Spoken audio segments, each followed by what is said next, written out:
Umme Kulsum poppy নিজেকে গ্রামের মেয়ে হিসেবে গর্বভরে পরিচয় দেন।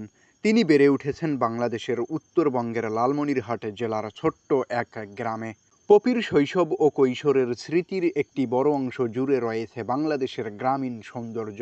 ওই সময়টায় পচা পাটের ঘ্রাণ অনুভব করে ধান ক্ষেতের মধ্যে থাকা সরু আইল দিয়ে আনন্দে হেঁটে কিংবা নদীর তীরে চুপচাপ ঘন্টার পর ঘন্টা শান্তিতে কাটিয়ে তার সময় কেটেছে।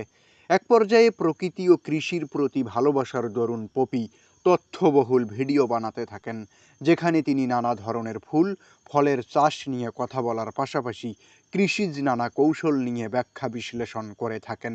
এক্ষেত্রে ভিডিওগুলি অনলাইনে ব্যাপকভাবে ছড়িয়ে বৃহৎ সংখ্যক দর্শককে প্রভাবিত করছে। উম্মে কুলসুম পপির কন্টেন্টগুলো বেশ রিফ্রেশিং ও সহজবোধ্য। একের পর এক ফলের বাগান থেকে শুরু করে বিস্তৃত মাঠে তিনি ঘুরে বেড়ান। এক্ষেত্রে তিনি কন্টেন্ট তৈরির জন্য এক একটি সুনির্দিষ্ট টপিক খুঁজে বের করেন। তারপর তিনি এটিকে সহজ সরল বাংলায় তুলে ধরেন যেন বিষয়টি সবার কাছে বোধগম্য হয়। পপি রংপুরের বেগম রোকেয়া বিশ্ববিদ্যালয় থেকে ভূগোল ও পরিবেশ বিষয়ে স্নাতক পাশ করেছেন। তবে কৃষির প্রতি গভীর অনুরাগ থেকে তিনি এই বিষয়ে ক্রমাগত শিখছেন। তিনি কৃষি বিষয়ক বই পড়ে সচেতনতা ও জ্ঞান বৃদ্ধি করছেন। শুভ খান, হৃদয়ে বাংলাদেশ, ৭১।